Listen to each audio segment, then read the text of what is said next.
Hello student. Biodiversity के हमारे पिछले लेक्चर में हमने बायोडाइवर्सिटी क्या होती है और बायोडाइवर्सिटी किन स्तरों पर अध्ययन की जाती है ये देखा। आनुवांशिक स्तर, फिर जातीय स्तर, इकोसिस्टम स्तर, अलग अलग लेवल की बायोडाइवर्सिटी। फिर हमने बायोडाइवर्सिटी के कुछ परिमाण देखे कि पृथ्वी पर बायोडाइवर्सिटी के कुछ रोचक पहलू हमने देखे कि कितनी कुल जातियाँ होती हैं, कहाँ क्या है क्या नहीं है। फिर भारत की विशेष रूप से हमने बात करी कि भारत भी, हमारा जो देश है वो भी एक प्रचुर बायोडाइवर्सिटी वाले क्षेत्रों में आता है, जिसको हमने कहा था कि जो मेगा डाइवर्सिटी जोन है 12, उनमें भारत भी एक है 12 देशों में। तो भारत में भी काफ़ी अच्छी विविधता है और उसकी विविधता के बारे में भी कई चीज़ें बताई गई थी। अब उसके बाद हम आगे बढ़ते हैं तो पृथ्वी पर जैव विविधता के कुछ पैटर्न स्टडी करते हैं। ये बात मैंने आपको शुरू में कही थी कि जैव विविधता का वितरण समान नहीं है। पृथ्वी पर जैव विविधता खूब है लेकिन सब तरफ एक जैसी नहीं है। कुछ जगह ऐसी हैं जहाँ पर विविधता बहुत ज्यादा है, खूब अलग अलग प्रकार की जातियां हैं, और कुछ ऐसे क्षेत्र भी हैं जहाँ विविधता कम है। आप सिंपल सी बात देखिए, ये जो नई नई ये अलग अलग जो जातियां हैं विकास के क्रम में इवोल्यूशन में बनी है, और कोई भी नई जातियां कहाँ बनेगी अच्छे से, या फिर यूं कहें कि ज्यादा से ज्यादा जातियां या जीव कहाँ रहना चाहेंगे। तो आमतौर पर हमें देखते हैं कि ये जो बायोडाइवर्सिटी की जो रिचनेस है, जो प्रचुरता है, ये हमें नॉर्मली उन क्षेत्रों में मिलती है जो जीवन जीने के लिए या एक सामान्य रूप से जीवित रहने के लिए उच्चतम और यूं कहें उपयुक्त परिस्थितियां प्रदान करते हैं। जहां जहां भी अच्छी परिस्थितियां होती हैं, अनुकूल वातावरण होता है रहने के लिए, वहां आपको जीव ज्यादा मिलेंगे। और जहां थोड़ी प्रतिकूल परिस्थितियां हैं, मौसम बहुत अच्छा नहीं है, मौसमी परिवर्तन इस तरह के होते हैं, बहुत ज्यादा आते हैं, बहुत ठंड पड़ रही है, बहुत गर्मी पड़ रही है, ऐसी जो जगह होती है वो रहने के लिए उचित नहीं है, उपयुक्त नहीं होती। तो यही चीज हमें बायोडाइवर्सिटी के वितरण में दिखाई दिया है।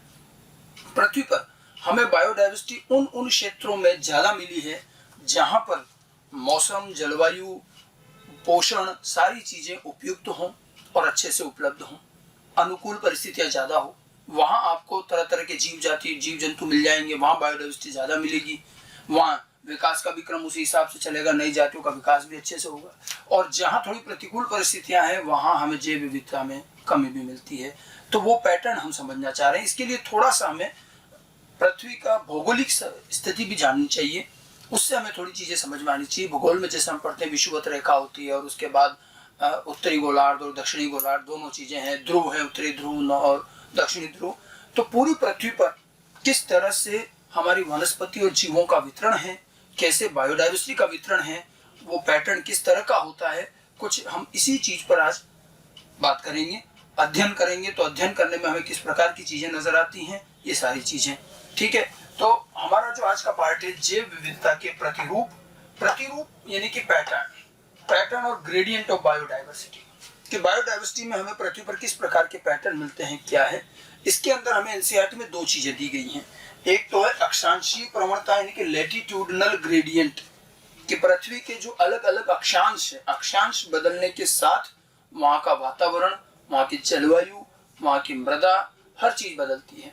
तो ऐसे में फिर वहां जैव विविधता कैसी है वो हम अक्षांश दर अक्षांश देख सकते हैं। तो एक तो अक्षांशीय प्रवणता को लेकर के हम बात करेंगे, और दूसरी एक स्पीशीज एरिया रिलेशनशिप है, यानी कि जाति क्षेत्र संबंध जो है वो किस तरह का होता है, कि हम किसी भी क्षेत्र में जब जाति विविधता, जैव विविधता अध्ययन करते हैं तो हमें क्या रिलेशन मिलता है।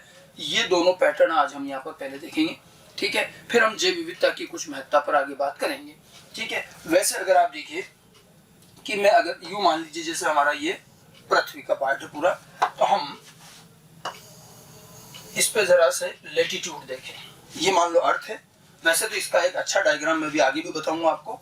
और अब जो बीचों बीच की हमारी ये लाइन होती है जिसको आप कह सकते हो 0 डिग्री, ठीक है, ये तो हो गई भूमध्य रेखा। अब ऊपर वाला इधर नॉर्थ पोल होता है, उत्तरी ध्रुव, और इधर दक्षिणी ध्रुव होता है, ठीक है। ज्यादातर जो हमारे भूभाग हैं, ज्यादातर जो जीव जंतु रह रहे हैं वो ज्यादातर नॉर्थ पार्ट में, आप पृथ्वी का पूरा अगर ग्लोब देखें तो ज्यादातर, और उत्तरी गोलार्ध में ज्यादातर समुद्र है, जल ज्यादा है, धरती का भाग कम है। हम इसलिए कई बार नॉर्थ के हिसाब से ज्यादा बात करते हैं, लेकिन जो उधर है वो इधर भी है। अब ये देखा गया कि भूमध्य रेखा से करीब करीब अगर हम 20 डिग्री नॉर्थ में जाएं और 20 डिग्री साउथ में जाएं, ये चीज आपको पिछले चैप्टर में भी बताई गई होगी, ठीक है। तो ये जो है, ये वाला जो हिस्सा होता है इसको कहते हैं उष्ण कटिबंधीय क्षेत्र। भूमध्य रेखा वो जगह है जहां पर पृथ्वी पर सबसे ज्यादा सौर ऊर्जा या यूं कहें कि सूर्य से आने वाली ऊर्जा उस पर गिरती है, सबसे ज्यादा लाइट वहीं आती है। ठीक है, और यहाँ का जो पार्ट है ये रहने के हिसाब से, जीवों के रहने के हिसाब से ज्यादा अनुकूल माना जाता है। ठीक है, ये जो पूरा पार्ट है 20 डिग्री नॉर्थ, ये ट्रॉपिकल रीजन कहलाता है। ये उष्ण कटिबंधीय पार्ट है, ट्रॉपिकल रीजन है। ठीक है, उसके बाद जब हम ध्रुवों की तरफ चलते हैं तो थोड़ा सा अब यहाँ पर ठंडा प्रदेश बढ़ने लगता है। ठीक है, 60 डिग्री पर आ जाओ तो अब क्या, जिधर आप ध्रुवों की तरफ चलोगे तो उधर क्या हो रहा है, आपका टेम्परेचर कम होता जाएगा। तो ये जो है ये शीतोष्ण है, टेम्परेट रीजन है। ठीक है, और फिर सबसे ऊपर जो है वो ध्रुवीय भाग आ जाता है। तो हमने देखा है कि पृथ्वी के ऊपर भूमध्य रेखा के आसपास अगर हम रह रहे हैं या उसके आसपास का जो क्षेत्र है तो वहां हमें जैव विविधता ज्यादा मिलती है, क्योंकि यहाँ पर परिस्थितियां बहुत अनुकूल होती है, बहुत सारी जातियां यहीं विकसित हुई है और यहाँ हमें प्रचुर मात्रा में जैव विविधता मिलेगी। लेकिन जैसे जैसे हम ध्रुवों की तरफ चलेंगे, ट्रॉपिकल रीजन के बाद आता शीतोष्ण, टेम्परेट रीजन। ठीक है, जो ये 20 से 60 के बीच का एरिया है, तो यहाँ थोड़ा ठंडा प्रदेश है और यहाँ आए दिन जो बड़ा प्रतिकूल वातावरण रहता है, तो यहाँ पर जीवित रहने के लिए, सर्वाइवल के लिए बहुत अच्छी स्थितियां नहीं, तो यहाँ हमें जैव विविधता कम मिलेगी। मैंने आपको पिछले लेक्चर में भी बताया था कि वितरण असमान है और हमें उष्ण कटिबंधीय क्षेत्रों में विविधता ज्यादा मिली है बजाय के शीतोष्ण और ध्रुवीय क्षेत्रों के। तो ऐसा ही कुछ हमें अक्षांशीय प्रवणता दिखाई देती है। ठीक है, तो देखिए यहाँ पर दो चीजें होती है, आपको ये चीज समझ में आनी चाहिए। अक्षांश, जिसको अंग्रेजी में हम कहते हैं लेटीट्यूड, अक्षांश। ठीक है, तो एक तो क्या होता है भूमध्य रेखा से दूरी, भूमध्य रेखा से कौन कितना दूर है वो तो अक्षांश लेटीट्यूड कहलाता है। ठीक है, तो एक तो भूमध्य रेखा से दूरी और दूसरा क्या है, पृथ्वी की सतह से ऊंचाई, समुद्र तल से ऊंचाई कितनी। ठीक है, समुद्र तल से ऊपर जा रहे हैं, जैसे पहाड़ों पर जा रहे हैं हम, जितना ज्यादा हाइट पर जाते जा रहे हैं तो वो स्थिति जो कहलाती है वो अल्टीट्यूड कहलाता है, समुद्र तल से ऊंचाई। हमेशा दो चीजें, एक तो भूमध्य रेखा से दूरी और समुद्र तल से ऊंचाई, मतलब एक तो यूं चल रहे हैं अपन और एक ऐसे चल रहे हैं। ठीक है, तो जैसे जैसे हम भूमध्य रेखा से दूर जाते जाएंगे, ठीक है, परिस्थितियां प्रतिकूल होती जाती हैं, ध्रुवों की तरफ जा रहे हैं, ऐसे ही हम समुद्र तल से जितना जितना ऊपर जाते जाएंगे तो वहां पर भी वही तापमान में कमी आने लगती है। और इसीलिए आप देखो बहुत ऊंचाई वाले पहाड़ों पर या बहुत ऊंचाई जगह पर जाए तो वहां ज्यादा वनस्पति नहीं मिलती।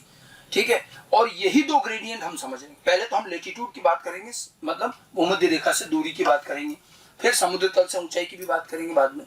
तो ये दो चीजें हैं जो तय करती है कि किस प्रकार की जातियां और किस प्रकार के जीव मिलेंगे। ठीक है, तो जैव विविधता का प्रारूप जो है अक्षांश लेटीट्यूड एवं अल्टीट्यूड द्वारा निर्धारित होता है। लेटीट्यूड में भूमध्य रेखा से दूरी देखी जाती है और अल्टीट्यूड मतलब हाइट है, समुद्र तल से ऊंचाई देखी। ये दो ऐसे फैक्टर हैं जो पृथ्वी पर जैव विविधता का प्रारूप तय करेंगे, पैटर्न तय करेंगे। समझ में आई बात? कुछ उदाहरण भी है हमारे पास इसके। सामान्यतः भूमध्य रेखा से ध्रुवों की ओर जाने पर प्रजातीय विविधता घटती है। ठीक है, जैसे जैसे हम भूमध्य रेखा से ध्रुवों की ओर जाएंगे तो जातीय विविधता मतलब जातियां कम होती जाएंगी, विविधता कम होती जाएंगी। जैसे उष्ण कटिबंधीय क्षेत्र लेटीट्यूड, ये देखिए 23.5 डिग्री नॉर्थ से 23.5 डिग्री साउथ। मैंने 20-20 डिग्री लिखा है, ये हम एवरेज और अप्रोक्सीमेट लेते हैं। एग्जैक्ट अगर देखें तो 23.5, 23.5 डिग्री नॉर्थ, 23.5 डिग्री साउथ। ये नॉर्थ वाला हिस्सा और ये, तो ये 20 जरूर लिखा है बट एग्जैक्ट वैल्यू इसकी 23.5 डिग्री होती। ये जो हिस्सा होता है ये उष्ण कटिबंधीय क्षेत्र कहलाता है। ठीक है, उष्ण कटिबंधीय क्षेत्रों में शीतोष्ण या ध्रुवीय प्रदेशों से अधिक प्रजातियां पाई जाती हैं। और जो मैं आपको बता रहा था कि भूमध्य रेखा के आसपास का जो एरिया है, जो हम ट्रॉपिकल रीजन कहते हैं, उष्ण कटिबंधीय क्षेत्र, यहाँ सबसे ज्यादा प्रचुरता मिलेगी, हमें विविधता मिलेगी। उसके बाद विविधता कम होती जाएगी। कारण स्पष्ट है, क्योंकि भूमध्य रेखा के आसपास का जो यहाँ का मौसम, जलवायु, पोषण, भोजन जो भी है, ये सबसे अनुकूल है और सबसे बढ़िया रहता है। उसके बाद ये चीजें घटती जाएंगी और उसी अनुसार जैव विविधता भी कम होती जाएगी। ठीक है, जितनी अच्छी अनुकूल परिस्थितियां होंगी उसी हिसाब से जातीय विविधता भी मिलेगी हमें। ठीक है, और हम आगे देखें, थोड़े से उदाहरण देखें कि देखिए उष्ण कटिबंधीय क्षेत्रों में सबसे अच्छी विविधता मिलती है। इसके कुछ उदाहरण हमें एनसीईआरटी में भी दिए हैं, और क्योंकि एनसीईआरटी के उदाहरण है तो आपको याद भी रखने पड़ेंगे। उष्ण कटिबंधीय क्षेत्रों में उच्च विविधता के कुछ उदाहरण देखिए। ठीक है, एक बड़ा अच्छा उदाहरण दिया हुआ है कि भूमध्य रेखा के समीप स्थित कोलंबिया, कोलंबिया एक जगह है, ठीक है, कोलंबिया देश जो है वो भूमध्य रेखा के काफी पास है। भूमध्य रेखा के पास है इसका मतलब उष्णकटिबंधीय क्षेत्र में है। तो एक पक्षियों की जातियों को लेकर के एक अध्ययन किया गया कि कोलंबिया में 1400 पक्षियों की प्रजातियां हैं, ठीक है, जबकि न्यूयॉर्क जो कि 41 डिग्री उत्तर में है, मतलब भूमध्य रेखा से 41 डिग्री नॉर्थ, तो 41 डिग्री मतलब 23 डिग्री पर तो उष्णकटिबंधीय क्षेत्र खत्म हो गया, और 41 डिग्री आने का मतलब तो ये कहाँ गया, शीतोष्ण एरिया में आ गया, ठीक है। तो न्यूयॉर्क में 105 पक्षियों की प्रजातियां मिली, और ग्रीनलैंड थोड़ा और ऊपर जाए 71 डिग्री नॉर्थ, मतलब बिल्कुल ध्रुवों के पास ही आ गए अपन, तो 60 डिग्री के बाद तो ध्रुव ही आ जाता है। तो ध्रुवों की बात करें, ग्रीनलैंड तो बिल्कुल उधर ही, तो वहां केवल 56 पक्षी प्रजातियां मिलती हैं। अब ये उदाहरण एनसीईआरटी का है, अपने को याद रखना है।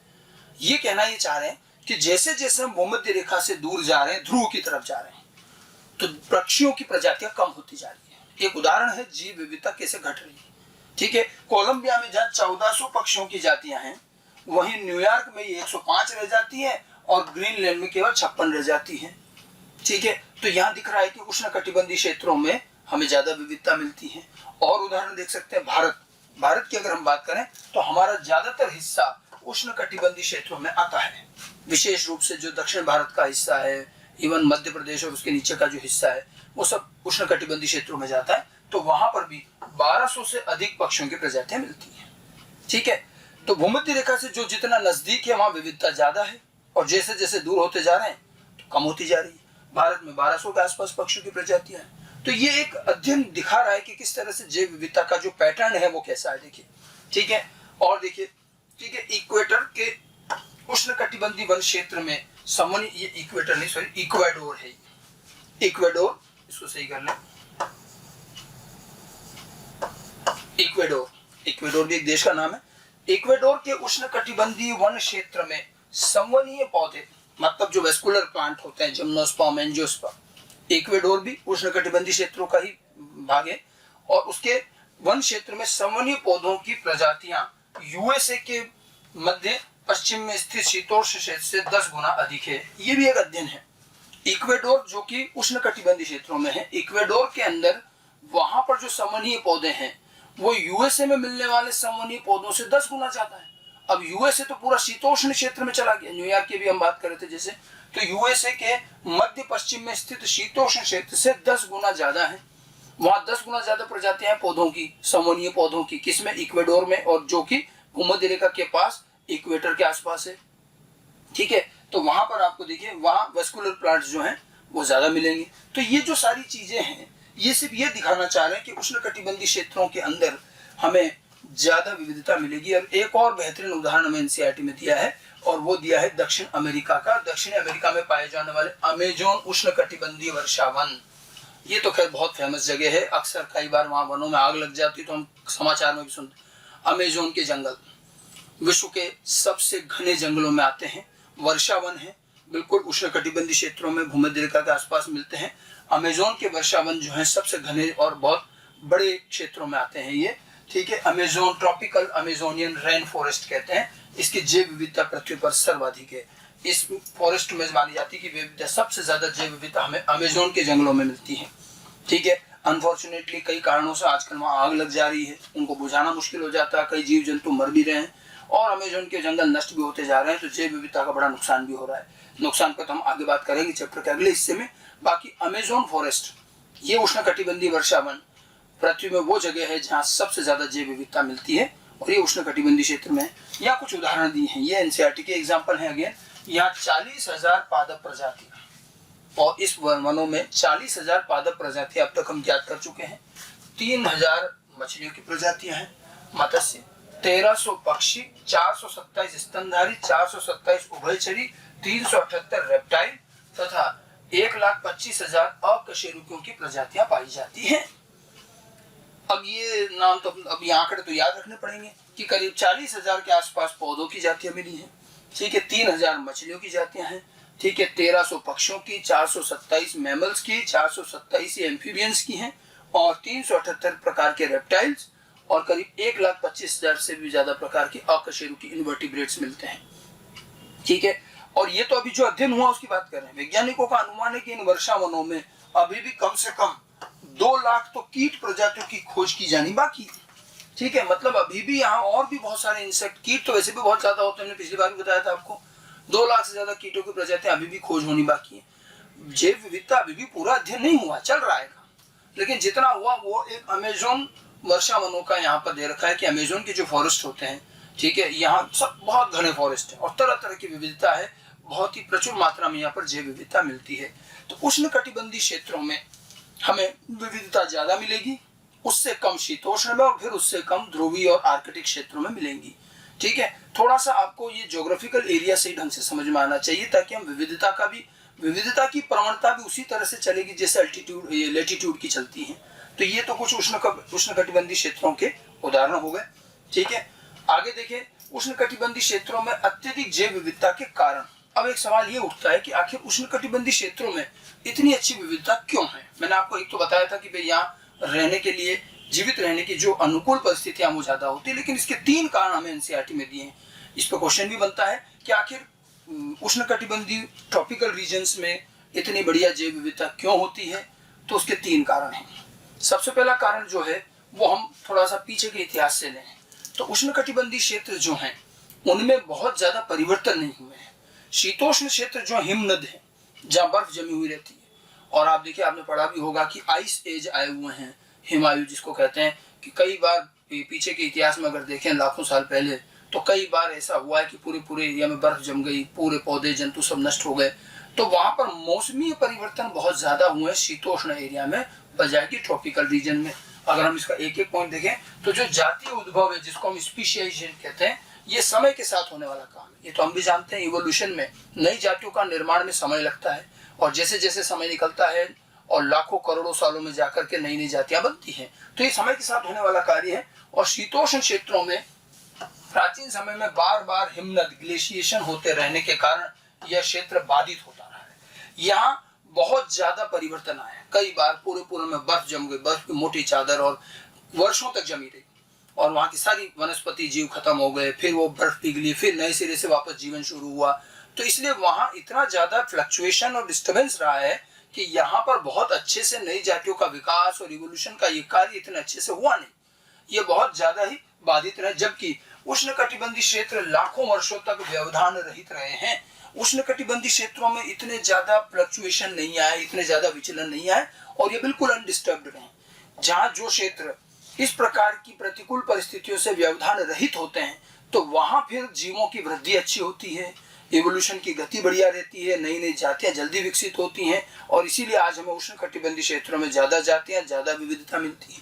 कहने का मतलब जो शीतोष्ण एरिया है, जो ठंडा प्रदेश है, वहां वैसे भी बर्फ जमी रहती है, और वहां आए दिन कई बार बर्फ इतनी ज्यादा हुई है कि वहां के जीव जंतु नष्ट भी होते रहे। तो वहां व्यवधान काफी रहे, ऐसे व्यवधान आपको उष्ण कटिबंधीय क्षेत्रों में नहीं मिले, और इसी वजह से प्रजाति विकास और विविधता के लिए अधिक समय कहाँ मिला, कटिबंधीय क्षेत्रों में।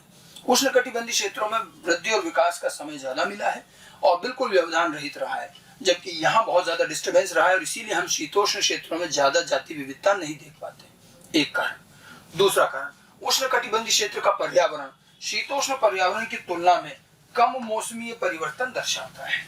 आप देखिए, जो एरिया विषुवत रेखा के पास है उष्ण कटिबंधीय क्षेत्रों में, वहां आप देखो ज्यादा मौसमी परिवर्तन नहीं। मैं भारत की बात करता हूँ, हम अगर राजस्थान की बात कर रहे हैं या और ऊपर चले जाए जम्मू कश्मीर और हिमाचल प्रदेश, ये एरिया जो है हम विषुवत रेखा से थोड़े दूर हैं, हमारे यहाँ ठंडी भी बड़ी जोरदार पड़ती है और गर्मी भी बड़ी जोरदार पड़ती है, तो मौसमी परिवर्तन बहुत ज्यादा विचलन वाले। जबकि आप थोड़ा नीचे चले जाओ, बेंगलोर, बॉम्बे, तो जैसे हम नीचे जा रहे हैं मतलब विषुवत रेखा के नजदीक जा रहे हैं, आप देखो बॉम्बे में बहुत ज्यादा ठंड नहीं पड़ती, तो बहुत ज्यादा गर्मी भी नहीं पड़ती, साल भर एक जैसा सा मौसम रहता है। तो विषुवत रेखा के आसपास जैसे जैसे हम जाएंगे तो मौसमी परिवर्तन कम होते हैं, लगभग एक जैसा वातावरण रहता है थ्रू आउट द ईयर। इसका फायदा ये है कि वहां पर जीव ज्यादा अच्छे से रह पाते हैं, ठीक है, वहां जातियां नष्ट होने की दर कम होती है और इसीलिए विविधता बढ़ती है फिर, ठीक है। मौसमी परिवर्तन शीतोष्ण पर्यावरण में ज्यादा होंगे, ठीक है, उष्ण कटिबंधीय पर्यावरण में मौसम परिवर्तन कम होता है, और यह स्थिर पर्यावरण निके स्पीशीएशन को प्रोत्साहित करता है और अधिकाधिक प्रजातियां यहाँ पर विविधतापूर्ण विकसित हुई हैं।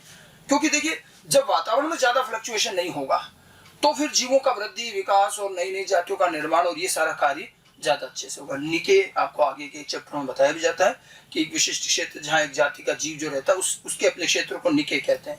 तो निके स्पेशलाइजेशन जो कहते हैं, तो वही बात है, स्पेशिएशन बढ़ेगा अगर वो मौसमी परिवर्तन में ज्यादा विचलन ना आए। और शीतोष्ण में आते हैं, जबकि उष्ण कटिबंधीय क्षेत्र लगभग एक जैसे रहते हैं साल भर। और तीसरा एक कारण और है, तीसरा जो कारण है, उष्ण कटिबंधीय क्षेत्रों में अधिक सौर ऊर्जा उपलब्ध है। पृथ्वी का जो पूरा ग्लोब है उसमें सूर्य की किरणें सीधी पड़ती हैं विषुवत रेखा पर, ठीक है।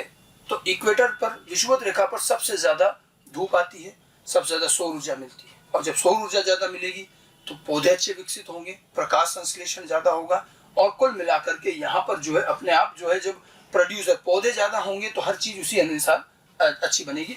तो इससे उत्पादन अधिक होगा, खाद्य उत्पादन, और अप्रत्यक्ष रूप से ये जैव विविधता को बढ़ाएगा, ठीक है। तो ट्रॉपिकल रीजन में क्यों आखिर जैव विविधता ज्यादा होती है? 3 कारण ध्यान रखने।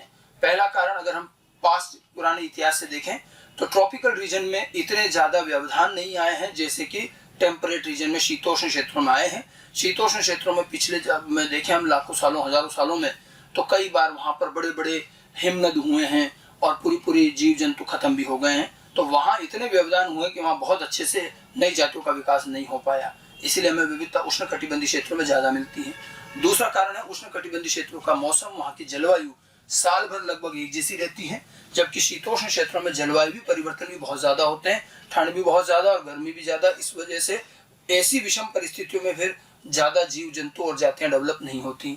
और तीसरा कारण है, उष्ण कटिबंधीय क्षेत्रों में सौर ऊर्जा सबसे ज्यादा मिलती है और इसलिए वहां की उत्पादकता सबसे ज्यादा है, और उत्पादकता ज्यादा है तो वो ऊर्जा जो है पूरे खाद्य श्रृंखला में आगे तक चलती है और ये वृद्धि और विकास को प्रेरित करती है। ये 3 कारण आपको ध्यान रखने, ठीक है। तो जो हम अगर अक्षांशीय प्रवणता देखें, लैटिट्यूडिनल ग्रेडियंट, तो विषुवत रेखा से ध्रुवों की तरफ चलने पर जैव विविधता घटती जा रही है, सर्वाधिक उष्ण कटिबंधीय क्षेत्रों में, उसके बाद शीतोष्ण में कम और फिर और कम, ठीक है। ये सारी चीजें हैं। ये तो बात हो गई, हमने अभी तक किसकी बात करी? लैटिट्यूड की, अक्षांश की। थोड़ा सा हम अल्टीट्यूड की बात कर लें, हाइट की बात कर लें, तो ध्यान रखें पहाड़ों पर लोअर अल्टीट्यूड से हायर अल्टीट्यूड पर बढ़ने पर विविधता कम होगी, ठीक है। समुद्र तल से ऊंचाई, जिसको हम अल्टीट्यूड कहते हैं, उसकी अगर बात करें तो समुद्र तल के आसपास, तो वही बात है, देखो समुद्र तल मतलब वही वापस 0 डिग्री और विषुवत रेखा की बात आ रही है। समुद्र तल से अगर हम गिनते हैं तो समुद्र तल से जो जितना पास है, नीचे है, वहां विविधता ज्यादा मिलेगी, वहां मौसम जलवायु सब बिल्कुल वैसे ही होगा। जैसे जैसे हम ऊपर चलेंगे तापमान में कमी आती जाएगी, और इसीलिए पहाड़ों की ज्यादा ऊंचाइयों पर आपको बर्फ मिलेगी, ठीक है। तो जैसे जैसे हाइट पर जाएंगे तो वैसे वैसे क्योंकि तापमान में कमी आती है, मौसम बहुत ज्यादा अनुकूल नहीं रह जाता है, तो वहां पर जीव जंतु कम होते जाएंगे, विविधता कम होती जाएगी, ठीक है।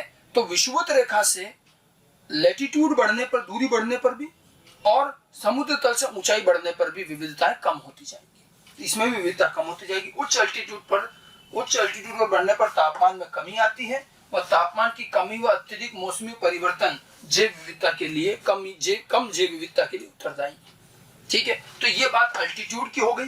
तो अल्टीट्यूड और लैटिट्यूड मतलब अक्षांश जो है, भूमध्य रेखा से दूरी और समुद्र तल से ऊंचाई, इन दोनों में हमें जैव विविधता का पैटर्न समझ में आना चाहिए, ठीक है। ये चीज ध्यान रखनी है।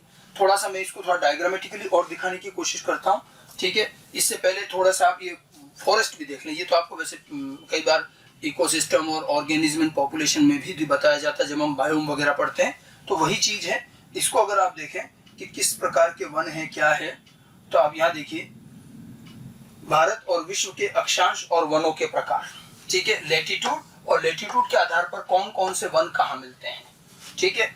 हम जब भूमध्य रेखा के उत्तरी गोलार्ध, उत्तरी ध्रुव की तरफ की बात करते हैं, आर्कटिक क्षेत्र की ओर बढ़ते हैं, तो क्रमागत हमें इस प्रकार के वन मिलेंगे, ठीक है।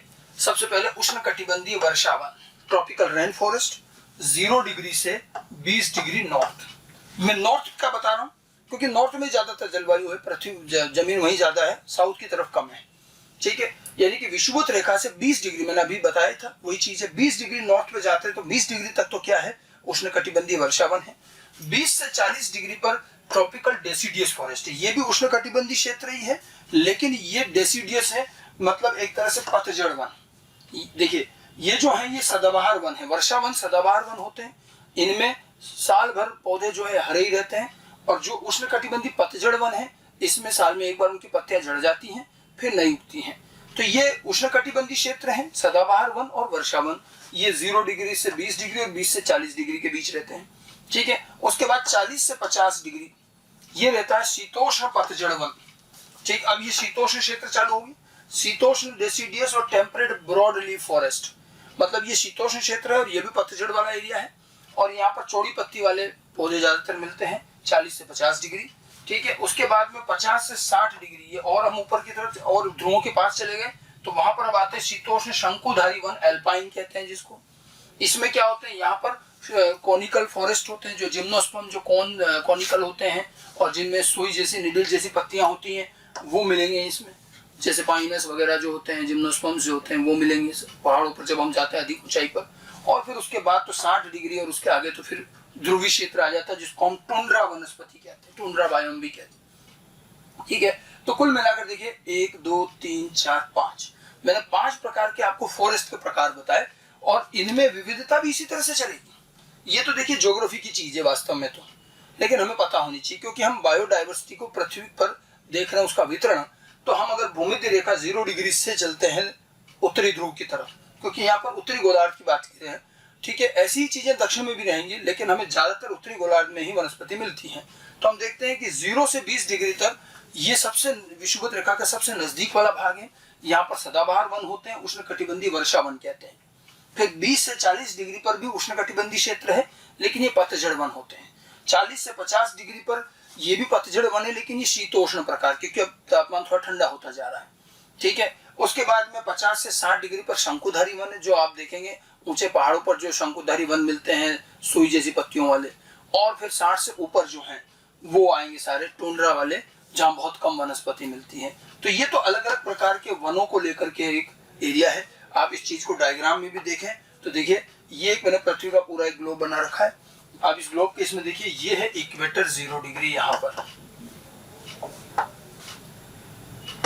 ये जो पूरा क्षेत्र है ये है इक्वेटर 0 डिग्री, ठीक है। 23.5 डिग्री नॉर्थ और 23.5 डिग्री साउथ, ये ट्रॉपिक ऑफ कैंसर और ट्रॉपिक ऑफ कैप्रिकॉर्न है।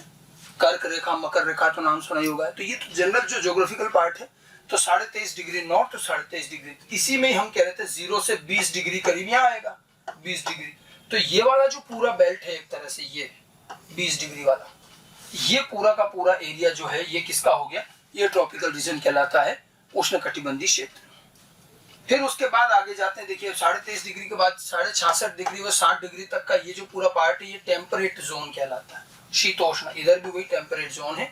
और फिर उसके बाद ये नॉर्थ पोल आ गया और इधर ये साउथ पोल आ गया। ये पूरा अंटार्कटिका है और ये आर्कटिक है, इस तरह से। तो पृथ्वी का जो ये गोलार्ध है हमारा, इसमें भी हमें वही चीज जो मैंने आपको शुरू में भी डायग्राम बना के बताई थी कि विषुवत रेखा से 20 डिग्री नॉर्थ 20 डिग्री साउथ, इधर जाने पर ये ट्रॉपिकल रीजन है। वो ट्रॉपिक ऑफ कैंसर और ट्रॉपिक ऑफ कैप्रिकॉर्न के बीच का हिस्सा है, मान लो कर्क रेखा और मकर रेखा के बीच का जो हिस्सा है ये उष्णकटिबंधीय क्षेत्र होता है, ठीक है। उसके बाद ऊपर ये टेम्परेट रीजन है, दोनों तरफ ऊपर और नीचे। और फिर इधर आर्कटिक और अंटार्कटिक रीजन है, जो दक्षिण ध्रुव और उत्तरी ध्रुव होते हैं वो है, ठीक है। तो एक तो ये आपको ध्यान रखना है। वह इसी तरह से यहाँ वर्षा वन मिलेंगे, फिर पतझड़ वन आएंगे, फिर शीतोष्ण वन आएंगे, फिर टुंड्रा वनस्पति, वो इसी तरह से चल रही, समझ गए। तो एक थोड़ा आइडिया होना चाहिए कि किस तरह से इक्वेटर से लेकर सारे फॉरेस्ट या जो वनस्पति है और जैव विविधता भी, हम यहाँ से इधर की तरफ जाएंगे तो जैव विविधता क्या होगी, घटती जाएगी, ठीक है। अच्छा, ऊंचाई की बात करें, ये तो बात हो गई अपने लेटीट्यूड की। अल्टीट्यूड की बात करें तो देखिए एक डायग्राम मैंने और यहाँ पर दे रखा है। ये देखिए यहाँ पर जो है ये डायग्राम, अब ये पूरा अल्टीट्यूड को दिखा रहा है। विषुवत रेखा या यूं कहें 0 डिग्री समुद्र तल के आसपास देखेंगे तो ट्रॉपिकल रेन फॉरेस्ट मिलते हैं, वही वर्षा वन। फिर थोड़ा सा और हाइट पर ले जाए, 3000 की हाइट पर चले, यहाँ पर ये 3000 से लेकर ये 5000 तक की हाइट है, ठीक है। इसमें ग्रासलैंड मिलते हैं, रेगिस्तान, डेजर्ट ये मिलते हैं। और देखिए अब जैसे जैसे हाइट बढ़ेगी, फिर समुद्र तल से 7500 से लेकर 6500 फीट की हाइट पर आपको टेम्परेट डेसिडियस फॉरेस्ट मिलेंगे। ये जो फॉरेस्ट हैं ये शीतोष्ण पतझड़ वन है। ये तो हो गया वर्षा वन, ठीक है, ये ग्रासलैंड हो गया, फिर ये शीतोष्ण, ठीक है। फिर उसके बाद 6.5 से लेकर मतलब 12000 से लेकर 10,000 से 12,000 तक की ऊंचाई में हमें शंकुधारी वन मिलते हैं। फिर 13,000 से 14,500 की हाइट पर टुंड्रा वनस्पति है, और फिर तो केवल बर्फीला क्षेत्र रह जाता है। तो ये मैंने जो आपको बताया ये अल्टीट्यूड पे बताया है कि समुद्र तल से, ठीक है, वनस्पति कहाँ कहाँ क्या मिलती है। 3,000 से 5,000 तक की जो हाइट वाला है वो जनरली ग्रासलैंड और वर्षावन और ये रहता है। फिर हाइट बढ़ती है 6,500 से 7,000 फीट, समुद्र तल से 6,500 फीट से लेकर 7,000 फीट तक, ये फीट में है। यहाँ पर शीतोष्ण वन है। फिर 10,000 से 12,000 पर शंकुधारी वन, और 13,000 से 14,500 फीट की ऊंचाई पर हमें टुंड्रा वनस्पति मिलती है, और उसके बाद में बर्फीला क्षेत्र जहाँ कोई वनस्पति नहीं पाई जाती। तो इस तरह से हम अल्टीट्यूड और लेटीट्यूड दोनों के आधार पर देखें तो हम ये देखते हैं कि समुद्र तल से ऊपर जाने पर और विषुवत रेखा से ध्रुवों की तरफ जाने पर जैव विविधता में कमी आती है, ठीक है। और उष्णकटिबंधीय क्षेत्रों में सबसे ज्यादा जैव विविधता मिलती है, और वहां क्यों मिलती है उसके कारण आपको बताए हैं। 3 कारण आपको ध्यान रखने हैं। तो ये हमारा पैटर्न ऑफ बायोडाइवर्सिटी, मतलब पृथ्वी पर जैव विविधता की जो पैटर्न है उसका एक प्रकार ये था। लेटीट्यूड और अल्टीट्यूड के आधार पर हमने पैटर्न समझा, ठीक है। तो एक पॉइंट तो आपको ये अच्छे से ध्यान रखना है कि किस तरह से अल्टीट्यूड और लेटीट्यूड के आधार पर जैव विविधता कहाँ ज्यादा और कहाँ कम होगी। अब दूसरा हिस्सा जो है हमारा, इसमें दूसरा भाग रहता है species area relationship. Species area संबंध, जाति क्षेत्र संबंध। एनसीईआरटी में इसको संक्षिप्त में समझाने की कोशिश की है, ठीक है। वो जो अभी हमने पहला भाग जो पढ़ा है जो था अक्षांशीय प्रवणता, वो तो पृथ्वी की भौगोलिक परिस्थिति के आधार पर हमने देखा कि समुद्र तल से ऊंचा जाने पर, भूमध्य रेखा से ध्रुवों की तरफ जाने पर वनस्पति में और जैव विविधता में क्या अंतर आता वो समझा। लेकिन ये जो चीज है ये अध्ययन आधारित है। जाति क्षेत्र स्पीशीज एरिया रिलेशनशिप, कई अलग अलग इकोलॉजिस्ट जो बड़े बड़े वैज्ञानिक हुए हैं उन्होंने जैव विविधता के अध्ययन करने के तरीके निकाले हैं। और ये ध्यान रखिएगा कि किसी भी जंगल में, किसी भी जगह पर अगर आपको विविधता का अध्ययन करना है कि वहाँ कितने प्रकार की जातियां मिलती है, कितने प्रकार के पौधे, कितने प्रकार के जंतु, तो उसका बाकायदा अध्ययन होता है। अब आप देखिए, मान लीजिए बहुत बड़ा वन क्षेत्र है और आपको इसमें काम दे दिया जाए कि आप पता करो इसमें पौधों की कितनी प्रजातियां हैं, तो बहुत असंभव सा कार्य है। यानी कितनी प्रकार की तो घास उग रही है, बड़े पौधे, छोटे पौधे, इतने।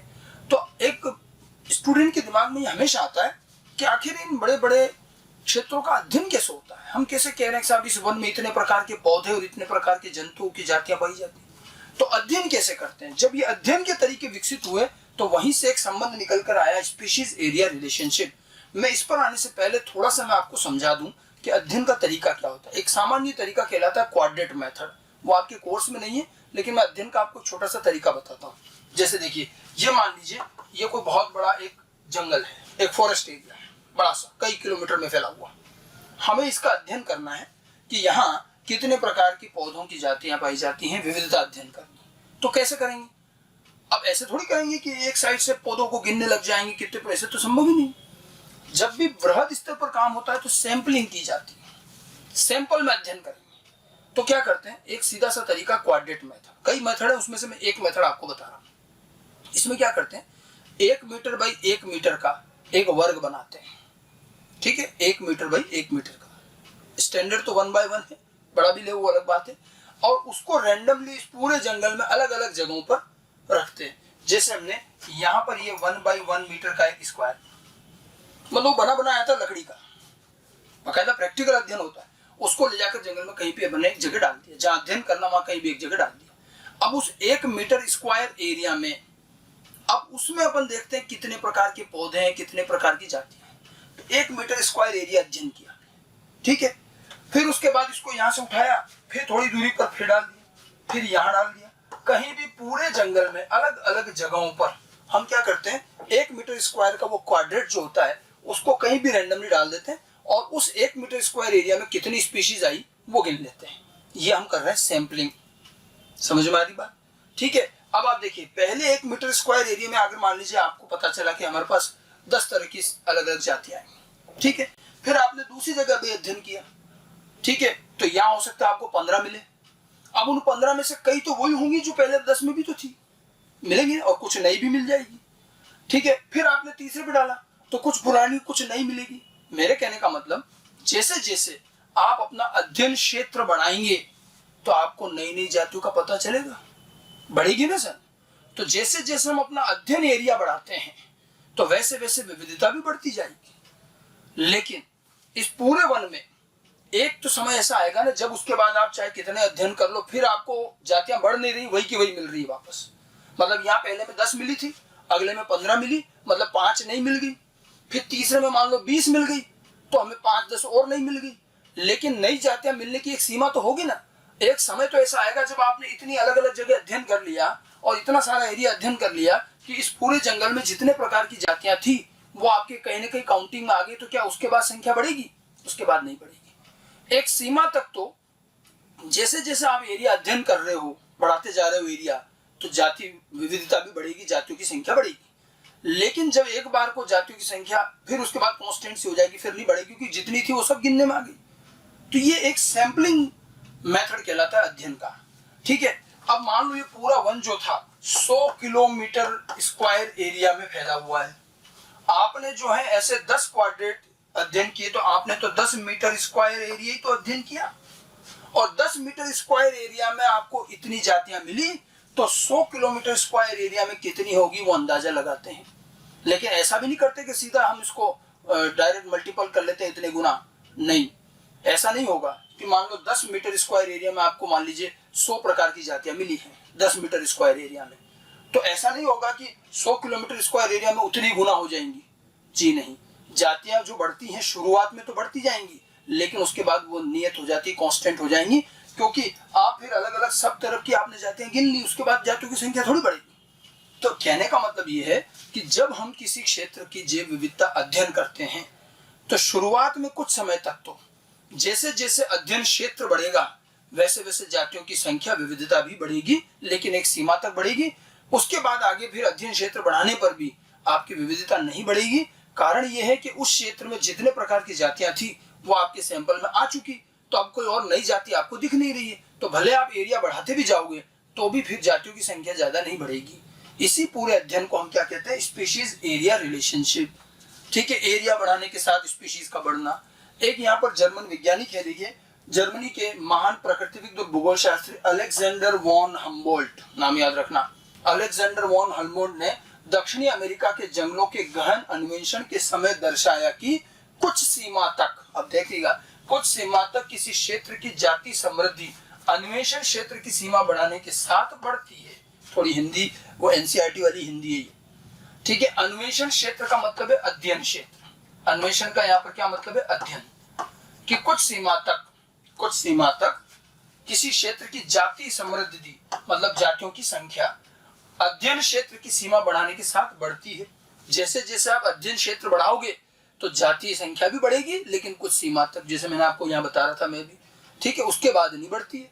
ठीक है, वास्तव में जाति समृद्धि, जिसको हम जाति प्रचुरता भी कहते हैं, स्पीशीज रिचनेस, जो मैंने आपको पिछले लेक्चर में बताई थी, और वर्गक मतलब जो भी अलग अलग प्रकार के पौधे, जंतु, जो भी अलग अलग टेक्सोन है, जिसमें अनावृत बीजी पादप, पक्षी, चमगादड़, लवणीय मछलियां, कोई भी हो सकता है, जो भी है ये, तो इनका कहना है वास्तव में जाति समृद्धि और वर्गों को की व्यापक किस्मों के क्षेत्र के मध्य संबंध आयताकार अति परवलय, यानी कि एक रेक्टेंगुलर हाइपरबोला होता है। अब देखिए ये क्या चीज है, थोड़ा सा यहाँ मैथमेटिकल पार्ट आएगा, अपने को एक लिमिट तक ही ध्यान रखना है। पहले तरीका समझ में आया ना कि हम कहना क्या चाह रहे हैं स्पीशीज एरिया रिलेशनशिप में। अध्ययन जब किया जाता है किसी क्षेत्र का, और उस क्षेत्र की जब जाति विविधता अध्ययन की जाती है, तो हम पूरे क्षेत्र का अध्ययन एक साथ नहीं कर पाते हैं। नंबर एक, पूरे क्षेत्र का अध्ययन एक साथ नहीं कर पाते, हम टुकड़ों में, सैंपल में अध्ययन करते हैं। तो हमने देखा कि शुरुआत में जैसे जैसे हम अपना अध्ययन क्षेत्र बढ़ाते हैं वैसे वैसे जातियों की संख्या भी बढ़ती है, लेकिन एक सीमा तक ही बढ़ती है। उसके बाद जातियों की संख्या बढ़ना रुक जाती है, भले आपके पूरा एरिया भी अध्ययन कर लें। वॉन हम्बोल्ट ने भी यही चीज बताई थी कि जाति समृद्धि अन्वेषण क्षेत्र की बढ़ने के साथ बढ़ती है, लेकिन एक सीमा तक। अब जाति समृद्धि और वर्गक मतलब आपने कौन सा अध्ययन किया, अनावृत बीजी अध्ययन किए, चमगादड़, पक्षी, आप कोई भी जीव अध्ययन कर सकते, पौधे, जंतु, जो भी हैं।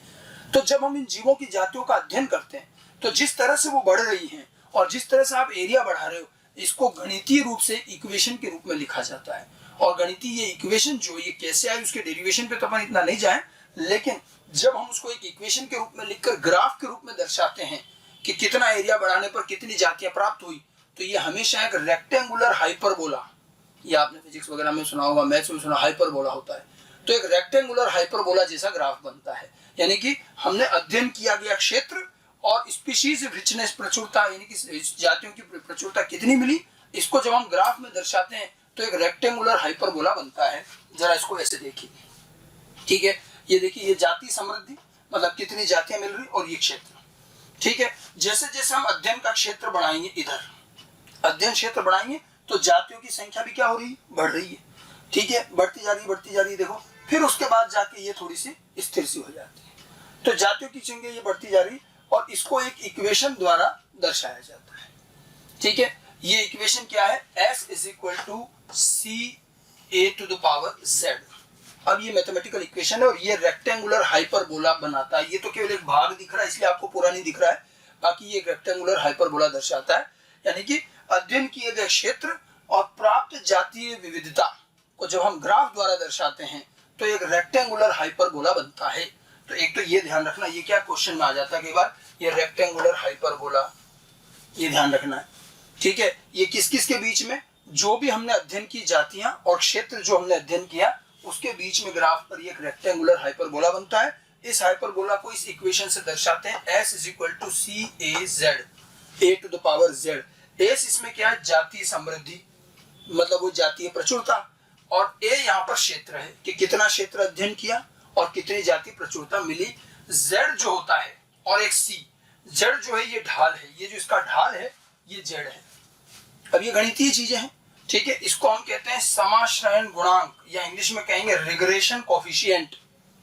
अब इसमें अगर अपन ज्यादा दिमाग लगाएंगे ये क्या चीज है तो थोड़ा सा मैथमेटिकल पार्ट में जाना पड़ेगा। और C जो है कांस्टेंट वैल्यू है जो y एक्सिस का इंटरसेप्ट कहा जाता है, y इंटरसेप्ट होता है ये C जो है ये कांस्टेंट होता है। तो S is equal to CA⁴Z, इसमें C एक कांस्टेंट वैल्यू है, y इंटरसेप्ट, और A एरिया है, Z जो है वो इसका ढाल है, स्लोप जो है ढाल है, जिसको रिग्रेशन स्लोप भी कहते हैं, रिग्रेशन कोफिशिएंट, श्रमाशयन गुणांक। अब इसका जब हम लॉग लेते हैं, अब आप देखिए इस इक्वेशन का अगर आप लॉग लेते हो तो लॉग S, ठीक है, और ये गुणा हो रहा है तो लॉग में जुड़ जाता है, तो ये लॉग C और जो पावर होती है वो आगे आ जाती है तो Z log A। अगर आपको लॉग की थोड़ी इक्वेशन आती है तो जब इसको लॉगरिथमिक वे में लोगे तो ये इस तरह की इक्वेशन बनेगी, log C is equal to log S is equal to log C plus Z log A। और जब लॉग वैल्यू पर हम इसका जब ग्राफ बनाते हैं तो ये एक स्ट्रेट लाइन आती है। लॉग पैमाना जो दे रखा है, ठीक है, लघु गणक पैमाना यानी कि लॉगरिथमिक स्केल पर यह संबंध एक सीधी रेखा दर्शाता है। तो लॉगरिथमिक स्केल पर ये स्ट्रेट लाइन आ जाएगी। तो इस स्ट्रेट लाइन की इक्वेशन ये log S log C Z log A, वो इसी की लॉग वैल्यू है और कुछ नहीं है। नॉर्मल वे में अगर इसको कर्व बनाएंगे तो रेक्टेंगुलर हाइपरबोला बन रहा है इस इक्वेशन से, और इसको लॉगरिथमिक स्केल पर लेंगे तो ये स्ट्रेट लाइन आती है, ठीक है। ये स्पीशीज एरिया का जो अध्ययन किया, उस अध्ययन को जब हम थोड़ा गणितीय रूप से दर्शाने की कोशिश करते हैं कि हमने कितना एरिया अध्ययन करने पर कितनी जातीय प्रचुरता मिली, उसको जब हम एक इक्वेशन या अध्ययन ग्राफ बनाते हैं तो ये रेक्टेंगुलर हाइपरबोला के रूप में दिखता है। और ये इक्वेशन होती है S is equal to CA⁴Z। आपको ये इक्वेशन ध्यान रखनी है, इक्वेशन के डेरिवेशन में जाने की जरूरत नहीं है। इसमें S जो है जातीय समृद्धता प्रचुरता है, A एरिया है, Z जो है वो एक गुणांक है, रिग्रेशन कोफिशिएंट कहते हैं, और C एक कांस्टेंट वैल्यू है, Y इंटरसेप्ट कहते हैं। और इसी इक्वेशन का जब हम लॉगरिथमिक इक्वेशन बनाते हैं लॉग लेकर के, तो फिर ये एक स्ट्रेट लाइन पर आता है, समझ गए। तो अब यहाँ पर आप देखिएगा कि यहाँ कुल मिलाकर के इक्वेशन तो अपनी जगह आपको ध्यान रखनी है, लेकिन एक चीज देखिएगा, इसमें जो ये ढाल आता है ना, ये जैसे यूं मुड़ रहा है, या आप स्ट्रेट लाइन पे देखो जी इतना। अब अगर देखिए, अगर हम थोड़ा सा एरिया अध्ययन करने पर अगर हमें ज्यादा प्रचुरता मिल रही है तो ये स्लोप कैसा जाएगा, यूं चला जाएगा। तो ये जो ढाल होता है इस इक्वेशन का, इस ग्राफ का ढाल यहाँ पर सबसे इंपॉर्टेंट है, ठीक है। अगर हमें एरिया के साथ साथ में कम जातियां मिल रही विविधता, तो ये ढाल इस तरफ जाएगा, ज्यादा मिल रही थी और ज्यादा तीव्र ढाल हो जाएगा। तो इसकी ढाल की वैल्यू अलग अलग आएगी अलग अलग जगहों पर, ठीक है। लेकिन एक बात तय है कि शुरू में तो हमें जातीय विविधता मिलेगी जो भी है, फिर आगे जाकर के ये कांस्टेंट सी हो जाती है, क्योंकि जितनी जातियां थी वो पता चल गई, उसके बाद एरिया बढ़ाने से भी कुछ नहीं होने वाला, ठीक है। इसको देखिए, वही चीज कहना चाह रहे हैं, रिग्रेशन ढाल जो है, Z जो है वो ढाल को दर्शा रहा था। इसका क्या महत्व है, इस ढाल से हमें पता चलता है कि किस प्रकार की विविधता है और कैसा वहां पूरा एरिया है वो। ठीक है, रिग्रेशन ढाल यह दर्शाता है कि क्षेत्रफल घटने के साथ साथ जातीय प्रचुरता कम होती जाएगी। ऑब्वियस बात है, ढाल ये दिखा रहा है कि कितने एरिया में कितनी प्रचुरता है, उसी अनुसार से ढाल बनेगा। अगर कम क्षेत्रफल अध्ययन कर रहे हैं, कम एरिया ले रहे हैं, तो प्रचुरता भी कम होती जाएगी। ठीक है, पारिस्थितिकी वैज्ञानिकों ने बताया कि जेड का ढाल का जो मान है ये 0.1 से 0.2 के परास की रेंज में होता है। परास मतलब रेंज, मतलब अब ये आप ध्यान रखना जेड की वैल्यू कितनी होती है। जेड की वैल्यू 0.1 से 0.2 की रेंज में होती है। नॉर्मल जो एक जेड जो ढाल होता है उसकी वैल्यू 0.1 से 0.2 होती है। भले ही वर्गीकी समूह या क्षेत्र कुछ भी हो, कोई सा भी आप वर्गीकी समूह, यानी कि चाहे पौधे अध्ययन कर रहे हो, चाहे जंतु अध्ययन कर रहे हो, कोई सा भी वर्गीकी समूह ले लें और कोई सा भी क्षेत्र ले लें, ये ढाल नॉर्मली इसी रेंज में आता है 0.1 से 0.2। कोई भी क्षेत्र हो, कोई भी समूह हो, जैसे कि ब्रिटेन के पौधे अध्ययन कर लो, कैलिफोर्निया के पक्षी का अध्ययन हो जाए, या न्यूयॉर्क के मॉलस्क का अध्ययन हो जाए, अलग अलग जगहों के अलग अलग प्रकार के जीव का भी अध्ययन कर रहे हो, तब भी ढाल लगभग 0.1 से 0.2 के बीच में रहता है। आप देखिए, अगर इसको गणितीय रूप से दर्शा रहे हैं तो हमें देखने को मिल रहा है कि प्रकृति में अलग अलग क्षेत्रों में भी जैव विविधता को लेकर के गणितीय रूप से कितनी समानता मिलती है। ठीक है, अब ये जो रिग्रेशन लाइन का ढलान जो है ये आश्चर्यजनक रूप से एक जैसा, मैंने कहा ना कि चाहे कोई भी एरिया हो, कोई भी समूह हो, कोई भी जीव अध्ययन किया जाए, रिग्रेशन लाइन की ढलान लगभग एक जैसी मिलती है। ठीक है, आप अलग अलग एरिया अलग अलग जीव अध्ययन करें 0.1 से 0.2, लेकिन फिर आगे देखा गया कि जब हम बहुत बड़े एरिया का अध्ययन करते, पूरे महाद्वीप का अध्ययन कर लिया, बड़े इकोसिस्टम, तब वहां हमें ढलान में थोड़ा सा अंतर दिखता है। ठीक है, इससे संबंधित एक और बात ध्यान रखें कि यहाँ देखिए, लेकिन यदि हम किसी बड़े समूह जैसे संपूर्ण महाद्वीप के जाति क्षेत्र संबंध का विश्लेषण करते हैं, तब हमें ज्ञात होता है कि समाशयन रेखा की ढलान जो है तीव्र रूप से तिरछी खड़ी होती है, फिर ढलान एकदम तीव्र हो जाता है। क्योंकि देखो, एरिया अगर बहुत बड़ा है, अब पूरे महाद्वीप को ले लिया तो वहां तो जाने कितनी प्रकार की जातियां, तो वहां फिर हमें बहुत ज्यादा एक साथ थोड़ा सा एरिया बढ़ाने के साथ ही हमें बहुत ज्यादा जातियां मिलेंगी, तो ये ढलान कैसा होता जाएगा, और तीव्र होता जाएगा, तो तिरछा ढलान हो जाएगा। और जेड का मान जो है 0.6 से 1.2 के बीच आता है। समझ गए? तो कहने का मतलब ये है कि इस लाइन का ढलान, रिग्रेशन ढलान जो है सामान्य तौर पर 0.1 से 0.2 के मध्य रहता है। ठीक है, सामान्य तो ये मैंने आपको जो बताया था अभी, 0.1 से 0.2 के मध्य रहता है। चाहे अलग अलग एरिया में अलग अलग प्रकार के जीव जाति आप अध्ययन करें, आश्चर्यजनक रूप से लगभग ये वैल्यू आती है। लेकिन अगर बहुत बड़े एरिया का अध्ययन किया गया है, जैसे कि पूरे महाद्वीप का, तो फिर ढलान की तीव्रता बढ़ जाती है और बिल्कुल यो खड़ी सी लाइन आती है तीव्र ढलान वाली, और इसमें जेड का मान 0.6 से 0.2 रहता है। ठीक है, जैसे एक उदाहरण में एनसीईआरटी में दिया है कि विभिन्न महाद्वीपों में उष्णकटिबंधीय वनों में फल खाने वाले जो पक्षी और स्तनधारी हैं, उनकी रेखा का ढलान 1.15 आता है। अब ये याद रखने हैं, एनसीईआरटी में वैल्यू दी हुई अध्ययन से निकाली गई। क्या उष्णकटिबंधीय क्षेत्रों में अलग अलग महाद्वीपों में भी फल खाने वाले पक्षी और स्तनधारियों का की जातियों का अगर हम ढलान देखें तो 1.15 के आसपास आता है। अर्थात अध्ययन किया गया क्षेत्र जितना बड़ा होता है, रिग्रेशन रेखा का ढलान उतना ही तीव्र हो जाता है। आगे बात समझ में? ठीक है, तो जो हमने अभी आपको बताया कि ये रेखा जो है, ये इक्वेशन आपको ध्यान रखनी है। इसमें मुख्य चीज है इसके ढलान की। सामान्य छोटे मोटे एरिया में तो ये लगभग 0.1 से 0.2 के बीच में रहेगा।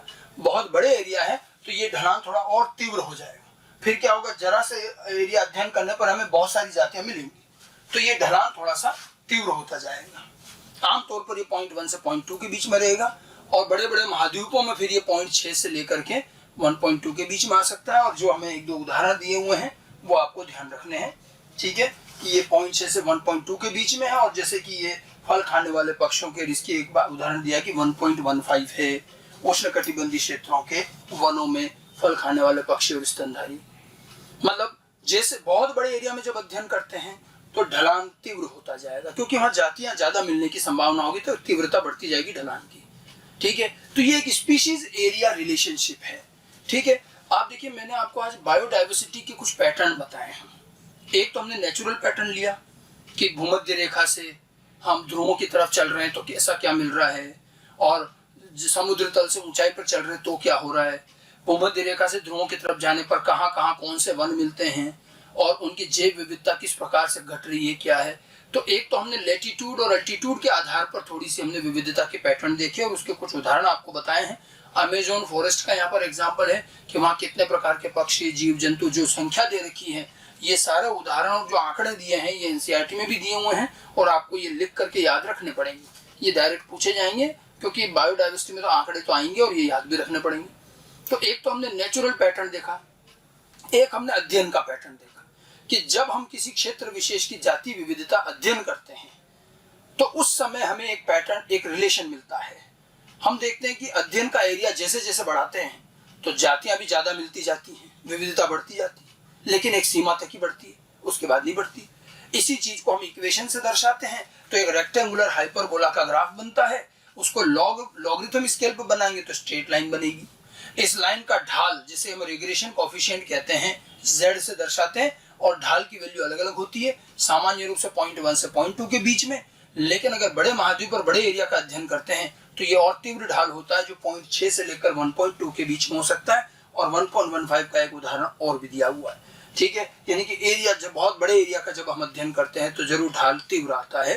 तो ये दो अलग अलग प्रकार के हमें बायोडाइवर्सिटी के पैटर्न मिलते हैं जब हम अध्ययन पर आते हैं, नेचुरल वे में या हमारा जो कृत्रिम तरीका, कैसे भी हम अध्ययन करें, ये दो पैटर्न हमें मिलते हैं। आगे आते हैं तो ये तो हमारा हुआ विभिन्न प्रकार के पैटर्न। ठीक है, तो बायोडाइवर्सिटी, उसके प्रकार, उनके अध्ययन, उनके पैटर्न, इन सब के बाद में बायोडाइवर्सिटी का थोड़ा सा महत्व समझ लें, फिर हम चैप्टर के अगले हिस्से पर जाएंगे। तो बायोडाइवर्सिटी का पारितंत्र में महत्व, स्पीशीज डाइवर्सिटी का इकोसिस्टम में क्या महत्व है, जाति विविधता जो होती है इसका क्या महत्व है। ये तो मैं आपको पिछले चैप्टर में बार बार कह रहा हूँ कि जितनी ज्यादा जाति विविधता होगी, जितनी अलग अलग प्रकार के जीव जंतु होंगे, उतना एक पारिस्थितिकी तंत्र के लिए बहुत अच्छा है। जितनी ज्यादा विविधता उतना बढ़िया संतुलन रहता है और लंबे समय तक वो चीजें चलती हैं। ठीक है, वही महत्ता यहाँ पर बता रहे हैं। एक तो स्थायित्व को लेकर, कोई भी इकोसिस्टम का स्थायित्व उसकी जाति विविधता से तय होता है। तो स्थायित्व तो निश्चित रूप से बढ़ता है जैसे जैसे विविधता बढ़ेगी। तो विविधता का फायदा क्या हुआ, महत्व क्या हुआ कि एक तो ये इकोसिस्टम के स्थायित्व के लिए जिम्मेदार है। ठीक है, किसी भी समुदाय, एक कम्युनिटी में प्रजातियों की संख्या पारितंत्र के कार्यों को प्रभावित करती है कि कितने प्रकार की यहाँ पर जातियां मिलती हैं, उससे इकोसिस्टम का कार्य प्रभावित जरूर होता है। और जो समुदाय अधिक जातीय विविधता दर्शाते हैं वो अधिक स्थायी होते हैं, कम प्रजाति विविधता वाले कम स्थायी होते हैं। जितनी ज्यादा जाति विविधता होगी स्थायित्व तो बढ़ेगा, क्योंकि उसमें क्या होता है कि जातियां जो है किसी एक दो पर ही निर्भर, देखिए हर जीव जाति एक दूसरे से संबंधित है, कोई किसी को खा रहा है भोजन के रूप में, पोषण के, किसी भी तरह से। अगर अलग अलग कई प्रकार की जातियां होंगी तो हर जीव के जीवन के लिए उसके पास कई प्रकार के जीव मिलेंगे, चाहे वो भोजन के रूप में यूज करे, उसको होस्ट के रूप में यूज करे, लेकिन यहाँ पर संतुलन ज्यादा अच्छा रहेगा और ये ज्यादा स्थायी होंगी। यहाँ पर किसी भी जाति के समाप्त होने, विलुप्त होने की संभावना कम होती जाएगी और इकोसिस्टम स्टेबल होता जाएगा अगर विविधता अच्छी है तो। ठीक है, कम विविधता में स्थायित्व कम होता जाता है। ठीक है, तो एक स्थिर समुदाय, जो एक स्टेबल कम्युनिटी, एक स्टेबल इकोसिस्टम जो होता है, उसमें क्या क्या चीजें होती है। देखिए, स्टेबल किसको कहते हैं, जिसकी उत्पादकता में ज्यादा अंतर ना हो साल भर। ऐसा कोई इकोसिस्टम या ऐसा कोई समुदाय जिसकी उत्पादकता, जो एक इकोसिस्टम की उत्पादकता होती है वो साल भर एक जैसी है। मतलब इकाई क्षेत्र में जितना भोजन निर्माण हो रहा है, कितना धूप आ रही है, कितना प्रकाश संश्लेषण हो रहा है, कितना भोजन बन रहा है एक उस क्षेत्र में, और भी जो उत्पादकता, फिर उसको जो है आगे के जीव खा रहे हैं, तो जो पूरी एक इकोसिस्टम की, समुदाय की उत्पादकता है वो जितनी एक जैसी रहेगी थ्रू आउट द ईयर, वो एक स्टेबिलिटी दर्शाता है। उत्पादकता में विचलन आने पर कि कभी तो बहुत अच्छी उत्पादकता और कभी बिल्कुल कम, वो अच्छा नहीं माना जाता, एक जैसा रहना चाहिए। तो एक स्थायी समुदाय के अंदर उत्पादकता भी स्थायी रहती है, प्राकृतिक और मानव बाधाओं को रोकने वाला हो। एक स्टेबल इकोसिस्टम जो होता है, एक स्टेबल समुदाय जो होता है, वो प्राकृतिक रूप से और मानव द्वारा पैदा गई बाधाओं को दरकिनार करके अपना स्थायित्व बनाए रखता है। वो आसानी से परिवर्तित नहीं होता। ठीक है, तभी तो स्थायित्व रहेगा। ठीक है, और कोई बाहरी जातियां वहां आ जाए तो वो उसको भी रोक सकता है, उसको भी ज्यादा बढ़ने नहीं देता है। ठीक है, एलियन स्पीशीज का मतलब ये कि विदेशी जातियां, मतलब जो उस समुदाय की, उस इकोसिस्टम की नहीं, कहीं और से आई है। कई बार क्या होता है, बाहरी ये प्रजाति आती है तो वहां की जो प्रजातियां, उन पर संकट खड़ा हो जाता है। लेकिन अगर एक स्टेबल, संतुलित अगर इकोसिस्टम है तो वो बाहरी जातियों के प्रभाव को भी रोकता है, प्राकृतिक और मानव बाधाओं को भी रोकने वाला होता है। उसके अंदर मौसमी भिन्नताओं का अभाव, बहुत ज्यादा मौसम में परिवर्तन नहीं होगा, और उसकी उत्पादकता साल भर एक जैसी रहेगी, ज्यादा बड़ा अंतर नहीं आएगा। और आप देखिए ये सारे लक्षण हमें जो वर्षावन होते हैं, ट्रॉपिकल फॉरेस्ट या उष्णकटिबंधीय क्षेत्र है वहां मिलते हैं, और इसीलिए तो वहां जैव विविधता ज्यादा है। ठीक है, जब इकोसिस्टम विविधता ज्यादा है, इकोसिस्टम स्टेबल है तो विविधता भी ज्यादा, ये एक दूसरे के पर्याय हैं। और इसीलिए अच्छी विविधता किसी समुदाय, किसी पारितंत्र के स्थायित्व के लिए जरूरी रहती है। तो ये एक तो स्थायित्व रहता है, ज्यादा विविधता होगी तो कम्युनिटी और इकोसिस्टम स्टेबल रहेंगे, उसको लेकर के ये थोड़ी बहुत बातें दी गई हैं। इसके स्थायित्व का अध्ययन किया गया एक वैज्ञानिक द्वारा, डेविड टिलमैन एक वैज्ञानिक हैं, इन्होंने इस स्थायित्व का अध्ययन किया जो मैंने आपको बताया।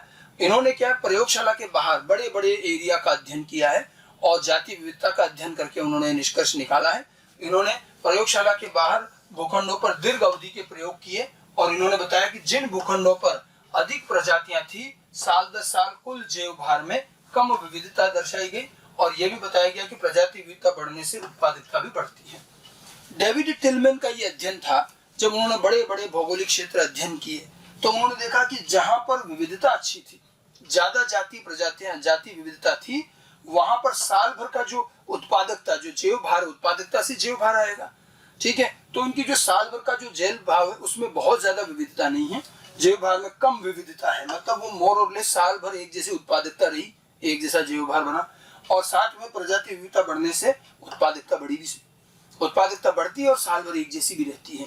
तो ये एक स्थायित्व को दिखा रहा है, ये एक अच्छी डाइवर्सिटी का, इकोसिस्टम की स्टेबिलिटी पर प्रभाव, यही अध्ययन किया था डेविड टिलमैन ने।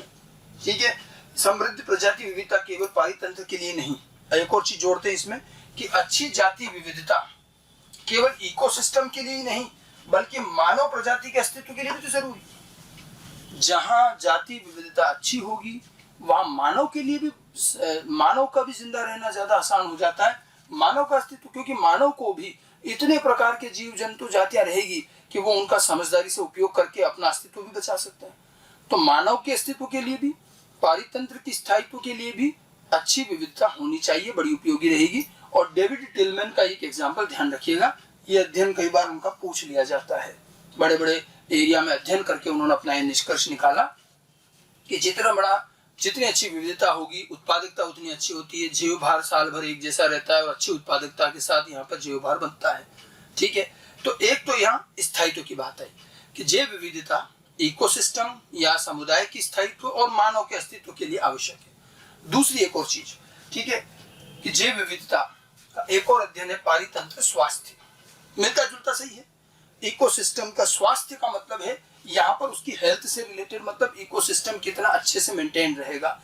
ठीक है, एक्चुअली ये क्यों लिया हमने, आप देखिए कई बार जब हम जैव विविधता पढ़ते हैं तो स्टूडेंट के दिमाग में भी आता है कि सर इतने हजारों प्रकार के पौधे जंतु सब हैं और हम ये चिंता जता रहे हैं कि साहब बहुत सारे जो हैं विलुप्त होते जा रहे हैं, जैव विविधता विलुप्त या कम नहीं होनी चाहिए।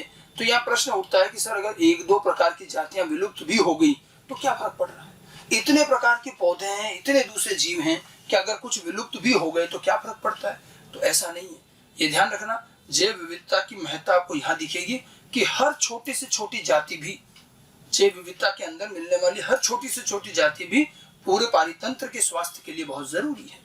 हर स्पीशीज की वैल्यू है, एक छोटा सा पौधा, एक घास भी है और कोई बड़ा जीव भी है, तो हम किसी को भी इग्नोर नहीं कर सकते और सबका जो है यहाँ पर महत्व है, इंपॉर्टेंस है। इसका एक बड़ा अच्छा उदाहरण और बड़े अच्छे तरीके से इसको समझाया गया है कि जैव विविधता में एक एक जाति की महत्ता क्या होती है। ठीक है, हम देखो यही चीज हमने लिखी, मैंने एनसीईआरटी का ही मैटर लिया ज्यादातर, कि यदि कुछ जातियां लुप्त हो जाएं तो क्या वास्तव में इसका हम पर प्रभाव पड़ेगा। एक प्रश्न जो हमारे दिमाग में सीधा सीधा आता है वो यही आता है कि क्या वास्तव में कुछ जातियां विलुप्त भी हो जाए तो हम पर कुछ प्रभाव पड़ेगा क्या। ठीक है, सामान्यतः ये माना जाता है कि यदि कुछ जातियां विलुप्त हो जाएं तो पारितंत्र पर बहुत कम प्रभाव पड़ेगा। मतलब कुछ जातियां, मान लो एक दो जाति विलुप्त हो गई तो एकदम से हमें कोई प्रभाव नहीं दिखता, हो सकता है। ठीक है, जैसे कि यदि पश्चिम घाट के पारितंत्र से वृक्षों पर पाए जाने वाले मेंढक की जाति हमेशा के लिए विलुप्त हो जाए तो क्या वहां के पारितंत्र कम क्रियाशील होंगे। अब ये एनसीईआरटी का ही प्रश्न कि जैसे हम जो कह रहे हैं कि साहब पश्चिमी घाट के इकोसिस्टम में जो ये उभयचर मेंढक पाए जाते हैं, अगर वो वहां से खत्म हो जाए, हमने कहा था पश्चिमी घाट में उभयचरों की जातियां ज्यादा होती है पूर्वी घाट से, एक उदाहरण पहले बताया था। अब ये अगर उभयचर यहाँ कम हो गए, समाप्त हो गए, तो क्या फर्क पड़ेगा? ऐसे सोचे तो लगता है कुछ फर्क ही नहीं पड़ेगा, क्या फर्क पड़ जाएगा? या फिर और देखिए कि पृथ्वी पर 20,000 चींटियों की जातियों के स्थान पर मान लो 15,000 जातियां ही रह जाए, 5,000 विलुप्त हो गई, तो क्या इससे हमारा जीवन को प्रभावित होगा? ये बहुत प्रैक्टिकल सा क्वेश्चन है कि भाई मान लो 20,000 जातियां मिलती है और मान लो 2-5,000 कम हो गई, विलुप्त हो गई, 15,000 ही बची, तो क्या फर्क पड़ रहा है? ठीक है, कुछ जीव जंतु, कुछ जातियों के विलुप्त हो जाने पर क्या वाकई में कोई प्रभाव पड़ता है या नहीं पड़ता है? इस जवाब को देखा गया है कि ऐसा नहीं है। हो सकता है इंस्टेंटली आपको लगे कि कोई प्रभाव नहीं पड़ा, लेकिन दीर्घ अवधि में इसका प्रभाव जरूर पड़ता है। ठीक है, तो ध्यान रखिए, इसका कुछ समय के लिए तो कोई प्रभाव नहीं पड़ेगा, इमीडिएटली कोई इफेक्ट नहीं दिखेगा, लेकिन दीर्घ अवधि में इसका प्रभाव होगा।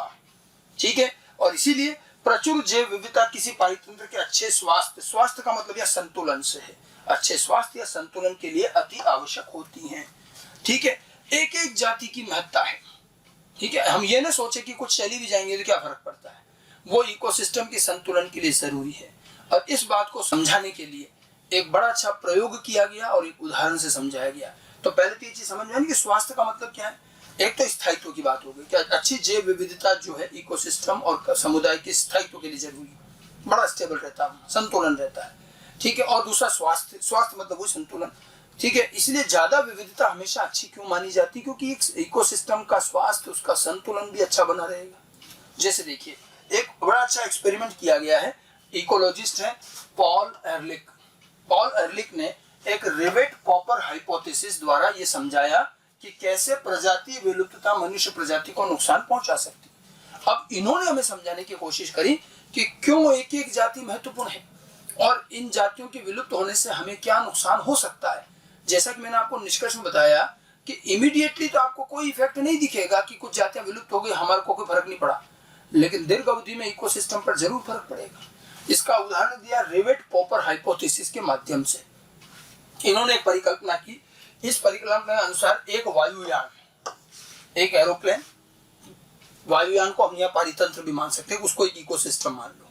ठीक है, कि हजारों रिवेटों द्वारा सभी भागों को जोड़ा जाता है। अब रिवेट किसको कहते हैं? अंग्रेजी में रिवेट का मतलब होता है स्क्रू, नट बोल्ट, कील जानते हो, कीलें, स्क्रू। अब एक हवाई जहाज जो बनता है, जाने हजारों कीले और स्क्रू लग करके तो हर पार्ट जोड़ के बनता है, इतना तो समझ ही नहीं। तो जैसे एक बहुत बड़ा हवाई जहाज है और उसके विभिन्न भाग विभिन्न प्रकार के रिवेट यानी कि कीलों से और स्क्रू लगा के जोड़ा गया है और पूरा हवाई जहाज तैयार है। अब उसमें यात्री लोग जा रहे हैं, आ रहे हैं, सफर कर रहे हैं। ठीक है, अब कोई अंदर बैठा बैठा ये सोचे कि मैं एक स्क्रू निकाल लूं, क्या फर्क पड़ता है? ये जो स्क्रू हैं, ये छोटे छोटे हजारों स्क्रू जिससे पूरा हवाई जहाज को जोड़ रखा है, ये है वहां की जातियां। और पूरा हवाई जहाज एक इकोसिस्टम है, पारितंत्र है, और ये छोटे छोटे जो कीले और स्क्रू हैं, ये उनकी विभिन्न प्रकार की जातियां, ये उसकी विविधता है, हजारों। ठीक है, अब हमने कहीं से एक स्क्रू निकाल लिया तो क्या पूरा का पूरा हवाई जहाज गिर जाएगा? नहीं, और आपको लगेगा कोई फर्क नहीं पड़ा। लेकिन यदि ऐसे ही हर व्यक्ति, हर जो पैसेंजर उसमें जा रहा है, यात्री, एक एक दो दो कीले निकालता जाए तो शुरू में तो कोई फर्क नहीं पड़ेगा, लेकिन फिर एक लिमिट के बाद जब ज्यादा कीले, ज्यादा स्क्रू निकल जाएंगे तो हवाई जहाज का जो स्टेबिलिटी है, जो स्थायित्व है, मजबूती कम होती जाएगी, और एक समय सीमा के बाद तो फिर इतने ज्यादा स्क्रू निकले वो कभी भी टूट के गिर जाएगा, नष्ट हो जाएगा। और साथ में यहाँ ये भी निर्भर करता है कि आपने किस जगह का स्क्रू निकाला। वैसे तो एक स्क्रू निकालने से हो सकता है कोई फर्क नहीं पड़ा, लेकिन जगह भी तो महत्वपूर्ण है। मान लीजिए आप जिस सीट पर बैठे हैं, आपने सीट का स्क्रू निकाल लिया, और एक ने क्या करा कि वो हवाई जहाज के जो पंख लग रहे हैं, पंख का एक स्क्रू निकाल लिया, निकाला तो एक ही स्क्रू। लेकिन अब आप ये भी देखो कि कौन से स्क्रू के निकालने से ज्यादा संकट पैदा हुआ। सीट वाला स्क्रू निकालने से हो सकता है तुरंत कुछ भी नहीं आया, वो थोड़ी बहुत सीट हिले तो भले हिले, बाकी कुछ नहीं हुआ। लेकिन पंख वाला स्क्रू निकालते ही तो पंख हो सकता है अलग हो जाएगा, तो हवाई जहाज क्रैश हो जाएगा। तो समझ में आई कुछ बात? जैसे एक हवाई जहाज में हर छोटी कील का, हर छोटे स्क्रू का महत्व है, ठीक है, वैसे ही एक इकोसिस्टम में हर छोटी जाति का महत्व है। ठीक है, और इसीलिए इन सब को बना के रखना जरूरी है। जैसे हम कुछ कील हटा भी दें, कुछ स्क्रू हटा दें, तो शुरू में हमें कोई फर्क नहीं दिखेगा, लेकिन हवाई जहाज की मजबूती पर फर्क आएगा, वही इकोसिस्टम पर भी आएगा। और इस बात का भी निर्भर करता है कि किस जगह की कील हटाएगी, उससे भी है। मान लीजिए आप जैसे हम कहते हैं, कई हर समुदाय के अंदर, हर पारितंत्र के अंदर कुछ जातियां होती हैं जो बहुत मुख्य जातियां हैं, की स्टोन स्पीशीज होती हैं जो पूरे समुदाय और इकोसिस्टम के कार्य को प्रभावित करती है। ऐसी कुछ बड़ी और मुख्य जातियां होती है, अगर उसी को हटा दिया, वही विलुप्त हो गई तो बहुत ही गड़बड़ हो जाएगी। जैसे वही कि पंख वाला स्क्रू निकाल दिया तो निकालने को एक ही स्क्रू निकाला, लेकिन पूरा पंख हट गया, पूरा का पूरा अभिजाज गिर जाएगा। ठीक है, तो ये सब चीजें एक रिवेट पॉपेट से समझाने की कोशिश की गई है। हम इसको देखिए जरा कि इसको हजारों किलो द्वारा जोड़ा जाता है। यदि वायुयान का हर यात्री अपने साथ एक रिवेट या कीलक को ले जाने लगे, हर जना एक एक स्क्रू कील निकालते ले जाए, प्रजाति विलुप्तता इसी तरह से हो रही है, एक एक करके जातियां विलुप्त हो रही, कील निकालना मतलब जाति निकालना। ठीक है, तब आरंभ में जहाज की सुरक्षा प्रभावित नहीं होगी, शुरू में तो नहीं होंगी, कुछ एक स्क्रू निकले होंगे तो, लेकिन यदि अधिक रिवेट हटा दिए जाएं, तब कुछ समय बाद वायुयान खतरनाक रूप से कमजोर हो जाएगा। होगा ना, बिल्कुल वही बात होगी। ठीक है, साथ साथ ये भी महत्वपूर्ण है कि कौन सा रिवेट हटाया गया। जहाज के पंख का रिवेट हटाना हवाई सुरक्षा की दृष्टि से जहाज के लिए अंदर सीट या खिड़कियों के रिवेट हटाने की तुलना में अधिक महत्वपूर्ण है। पंख का स्क्रू हटाना ज्यादा इंपॉर्टेंट हो गया, सीट का या किसी खिड़की का किसी का स्क्रू निकालने से इतना फर्क नहीं पड़ेगा। ठीक है, यहाँ पंख के रिवेट की तुलना वायुतंत्र की मुख्य प्रजातियों जिसको हम की स्टोन स्पीशीज कहते हैं उससे की जा सकती है। समझ में आई बात? ये हमारा जो हम कहना चाह रहे हैं कि ऐसा नहीं है कि जातीय विविधता का इकोसिस्टम के संतुलन पर कोई फर्क नहीं पड़ता, बिल्कुल पड़ता है। हो सकता है शुरू में कुछ जातियां विलुप्त होने पर हमें लगे कि कोई फर्क नहीं पड़ रहा है, क्या फर्क पड़ रहा है, लेकिन जब ये बढ़ता जाता है और अलग अलग प्रकार की जातियां विलुप्त होती जाती हैं तो पूरे इकोसिस्टम का संतुलन प्रभावित होता है, इकोसिस्टम नष्ट भी हो जाता है। जैसे एक हवाईजहाज नष्ट हो जाता है, ये भी निर्भर करता है कि कौन सी जाति विलुप्त हुई। कोई मान लीजिए बहुत ही महत्वपूर्ण जाति है जो उस जाति उस इकोसिस्टम उस समुदाय को मेंटेन कर रही थी, की स्टोन महत्वपूर्ण स्पीशीज है, वही अगर नष्ट हो जाए तो और जल्दी नुकसान और जल्दी असंतुलन आएगा। तो ये एक उदाहरण जो है पार्ल एहरलिख का, ये रिवेट पॉपेट हाइपोथेसिस बेहतरीन उदाहरण है जो ये समझाता है कि किस तरह से एक एक जाति का पूरे जैव विविधता और उसकी हर एक जाति का इकोसिस्टम के स्वास्थ्य और उसके संतुलन के लिए महत्व है, जरूरी है। ठीक है, तो ये एक उदाहरण आपको ध्यान रखना। डेविड टिलमैन का एक एग्जाम्पल आया था जो स्थायित्व के लिए बताया गया था, और पार्ल एहरलिख का रिवेट पॉपेट हाइपोथेसिस ये उसके संतुलन और इकोसिस्टम स्वास्थ्य और उसकी महत्ता के लिए जरूरी। ये दो चीजें हमने देखा, ये दो चीजें हमें बता रही है कि जैव विविधता किस तरह से इकोसिस्टम के लिए महत्वपूर्ण है, जरूरी है। ठीक है, तो आज हमने जो चीज मुख्य रूप से देखी कि पृथ्वी पर जैव विविधता के पैटर्न क्या क्या है, किस तरह से लैटिट्यूड और अल्टीट्यूड पर विविधता बदलाव होती है।